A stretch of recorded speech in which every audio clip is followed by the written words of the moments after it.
చంద్రబాబు నాయుడు గారు పరిపాలన వచ్చి 2 సంవత్సరాలు పూర్తయి 3వ సంవత్సరం వచ్చింది కదా సార్. ఎలా ఉంది పరిపాలన? మీ ప్రజలందరికీ నచ్చిందా? ముఖ్యంగా రైతులకు ఎటువంటి ఉపయోగం లేదు మేడం. అన్నదాత సుఖీ బాబా అంటూ 20,000 అని చెప్పినాడు, 5,000 2 సార్లు వేసినాడు మేడం. అంతకుమించి ఉపయోగం ఏం లేదు. ఇంకా సూపర్ 6 అన్నాడు, 2 ఇచ్చినాడు. పెన్షన్ మహిళలది లేదు. ఎక్కడ సూపర్ 6 అమలు కావట్లేదు మేడం. 2 ఇచ్చి అయిపోయింది, సూపర్ 6 చేసినాము.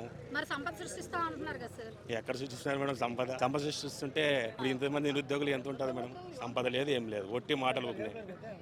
బూటకు మాటలు చెప్పి అధికారంలోకి వచ్చినారు మేడం. జగన్మోహన్ రెడ్డిని సింగిల్ గా చేసి కూటమి కట్టుకుని వాళ్ళు సాధించారు. కానీ సింగిల్ గా వస్తే జగన్మోహన్ రెడ్డిని ఎదుర్కొనే సత్తా ఎవరికి లేదు మేడం. ఇండియాలో ఢిల్లీ వాళ్ళతోనే కాలేదు మేడం. వీళ్ళు గల్లీ వాళ్ళు ఏం చేస్తారు మేడం? మరి మీకు దమ్ముంటే అసెంబ్లీకి వచ్చి మాట్లాడండి అని చెప్పి సవాల్ విసురుతున్నారు కదా. ప్రతిపక్ష హోదా ఇవ్వండి, మాకు టైం వస్తుందని అడుగుతున్నాడు జగన్మోహన్ రెడ్డి. వాళ్ళు మైక్ కట్ చేస్తారు. అడిపోయి ఏం ఉపయోగం మేడం? అసెంబ్లీకి వెళ్ళి అది జగన్మోహన్ రెడ్డి గారు వాదన. ప్రతిపక్ష హోదా ఉంటే మాట్లాడేకి టైం ఉంటుంది. హోదా లేకుండా పోయి ఏం మాట్లాడతారు మేడం? అందుకే మాకు హోదా ఇవ్వండి వస్తామంటున్నారు. వాళ్ళు హోదా ఇవ్వమంటున్నారు. అడపోయినా మాట్లాడివారు, మైకులు కట్ చేస్తారు. ఎందుకు మాట్లాడతారు మేడం? అడపోయి ఇంకా వేస్ట్.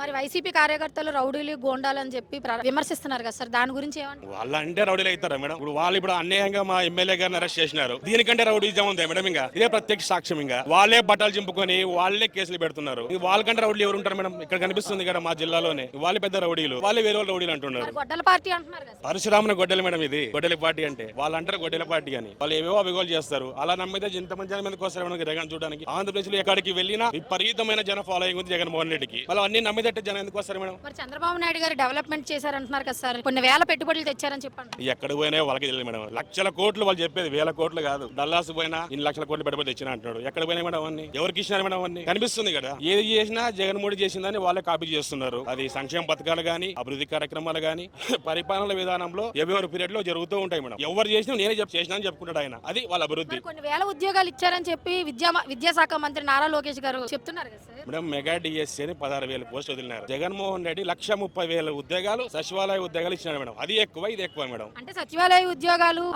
లెక్కల్లో లేవని చెప్పి అంటున్నారు. ఇప్పుడు జీతాలు ఇస్తున్నారు మేడం. లెక్కలు లేకపోతే వాళ్ళు కూడా శాలరీస్ ఇస్తున్నారు కదా మేడం. లెక్క లేకపోతే తీసేయచ్చు కదా వాళ్ళు. జీతాలు ఎందుకు ఇస్తున్నట్టు వాళ్ళు? ఇంకా జగన్మోహన్ రెడ్డి అపాయింట్మెంట్ చేసినాడు, ఆయన శాలరీస్ ఇచ్చినాడు, ఈయన శాలరీస్ ఇస్తున్నాడు కదా. అలా లేనప్పుడు తీసేయచ్చు కదా వాళ్ళని.